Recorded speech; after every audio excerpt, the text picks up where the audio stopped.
દિલ્હી બ્લાસ્ટને લઈને ગુજરાત અને રાજસ્થાનની પોલીસ એલર્ટ મોડમાં છે। શક્તિપીઠ અંબાજી ધામ ખાતે સુરક્ષા વ્યવસ્થા કરાઈ છે। સાથે જ છાપરી ચેકપોસ્ટ પર સુરક્ષાકર્મીઓ ગુજરાત અને રાજસ્થાન તરફથી આવતા જતા તમામ વાહનોનું સઘન ચેકિંગ કરી રહ્યા છે।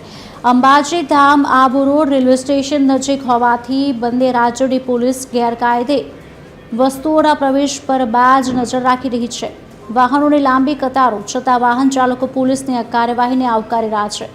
जो कि અત્યાર સુધીમાં કોઈ શંકાસ્પદ वस्तु નથી મળી। ये उच्च अधिकारियों का आदेश है। जो जांच, हर गाड़ी की जांच जो करनी है पर्यटक स्थल है उस हिसाब से हर गाड़ी जांच करते हैं। कोई संदिग्ध हो तो चेक करते हैं पूरी तरह, और बाकी शांति ऐसी कोई गाड़ी नहीं मिली।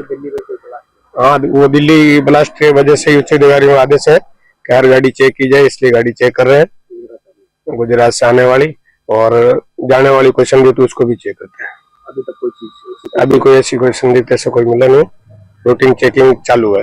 તે દિલ્હી ખાતે બોમ્બ વિસ્ફોટની જે ઘટના ઘટી છે તેને લઈને ગુજરાત નહીં પણ સમગ્ર દેશમાં જે પોલીસ તંત્ર છે તે સજ્જ બન્યું છે। જે રીતના આપણે બતાવીશું કે જે છાપરી બોર્ડર છે તે છાપરી બોર્ડર રાજસ્થાન જે બોર્ડર છે ત્યાં રાજસ્થાન પોલીસ પણ સતર્ક બન્યું છે। જે ગુજરાતથી જે રાજસ્થાન બાજુ જે ગાડી પ્રવેશી રહી છે તે ગાડીઓને એક તપાસ કરી રહી છે। ને જે રીતના જે ગુજરાતથી જે યાત્રાધામ અંબાજી નજીક આવેલું છે તે યાત્રાધામમાંથી જે આબુ રોડ ખાતે જે રેલવે સ્ટેશન આવેલું છે તે રેલવે સ્ટેશન નજીક આવેલું છે તેને લઈને હાલમાં જે પોલીસ તંત્ર છે તે પોલીસ તંત્ર સજ્જ બન્યું છે। જે છાપરી વિસ્તાર છે તે છાપરી વિસ્તાર જે યાત્રાધામ અંબાજીમાં જે દર્શનાર્થીઓ આવતા હોય છે તે દર્શન કરીને પરત રાજસ્થાન બાજુ જતા હોય છે તે રાજસ્થાન બાજુ જતા રાજસ્થાનની અંદર કોઈ ઘટના ન ઘટે કે રેલવે સ્ટેશન જે આબુ રોડનું જે રેલવે સ્ટેશન છે તે રેલવે સ્ટેશન નજીક છે ત્યાં પણ કોઈ ઘટના ન ઘટે તે માટે